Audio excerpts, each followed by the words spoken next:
எடப்பாடி பழனிசாமி தான் எங்க முதல்வர் சொல்லியிருக்காரு. உங்க ஆசையில பூரா மண்ணலி போட்டார். இல்ல எடப்பாடி பழனிசாமி அவர்கள் முதல்வர் அப்படிங்கறத அமித்ஷாவும் சொல்லியிருக்காரு. அதுக்கு இங்க எங்க மறுப்பும் கிடையாது. ஆனா இங்க கூட்டணி ஆட்சி தான், பாஜக கூட்டணி ஆட்சி தான், என்டிஏ ஆட்சி தான் சொன்னது அமித்ஷாவும் தான், அண்ணாமலை அவர்களும் சொல்லியிருக்காருங்க. இல்ல ஆனா இங்க நயினார் அதை மறுக்கிறாரு. அப்ப உள்ளுக்குள்ள எதுவும் பிரச்சனை அவங்க ரெண்டு பேத்துக்கும்? அவங்க எல்லாருக்குமே ஒரே விஷயம் தான், தேர்தலுக்கு பிறகு அதை பத்தி ரொம்ப தெளிவா திரு நயினார் நாகேந்திரன் சொன்னாரு.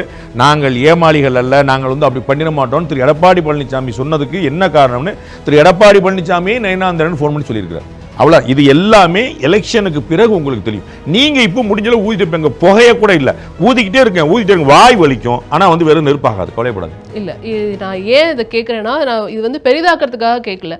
டிஃபரன்ஸ் ஆஃப் ஒப்பீனியன்ஸ் எனக்கு புரியும். டிஃபரன்ஸ் ஆஃப் ஒப்பீனியன் கட்சிக்குள்ள நிலவுதோ திரு நயினார் அவர்கள் அவர் ரொம்ப தெளிவா சொன்னார். நான் பாஜகவுடைய தொண்டன், என்னுடைய வேலை நான் செய்வேன். என்னை தலைவராக இருந்தேன், தலைவர் பதவி மாத்திட்டோம், மாறிட்டேன். இன்னைக்கு போய் பேட்டி கொடுத்து 11 வருஷம் சென்ட்ரல் கவர்மெண்ட் வேலையை சொல்லுனாங்க. நான் போய் கோயம்புத்தூர்ல பேட்டி கொடுத்தேன். அவர் கட்சி என்ன சொல்லுவது, எங்களுடைய முதலமைச்சர் வேட்பாளர் எடப்பாடி பழனிசாமி, எல்லாமே எங்க முரண் இருக்குன்னு சொல்லுங்க. முதலமைச்சர் வேட்பாளர் யாருங்கிறதுல பிரச்சனை கிடையாது, ஆட்சியில பங்கு இருக்கா இல்லையா பிரச்சனை இருக்கு. அது தேர்தலுக்கு பிறகு முடிவாகும் சொல்றேன்.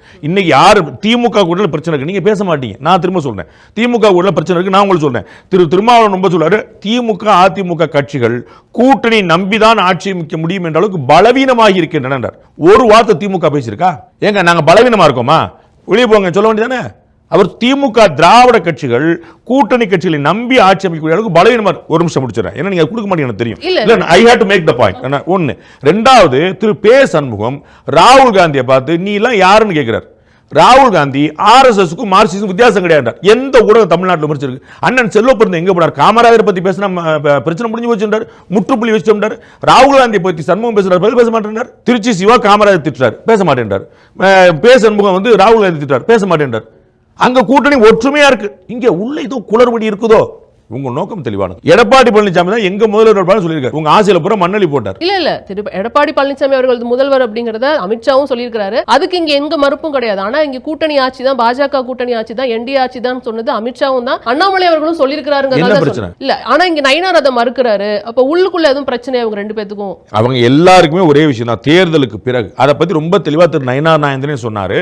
நாங்கள் ஏமாளிகள் அல்ல, நாங்கள் அப்படி பண்ணிட மாட்டோம். திரு எடப்பாடி பழனிசாமி சொன்னதுக்கு என்ன காரணம்னு திரு எடப்பாடி பழனிசாமி நயினாந்தரன் போன் பண்ணி சொல்லியிருக்கார். Behind Woods Beyond the News with Rangraj Pandey, title sponsor GT Holidays, South India's #1 travel brand, powered by Medway Hospitals, ஆரோக்கியத்திற்கான சிறந்த வழி, டாக்டர் ஸ்ரீவர்மா வெல்னஸ், அனைத்து நோய்களுக்குமான ஆயுர்வேத மருத்துவம் தமிழகம்.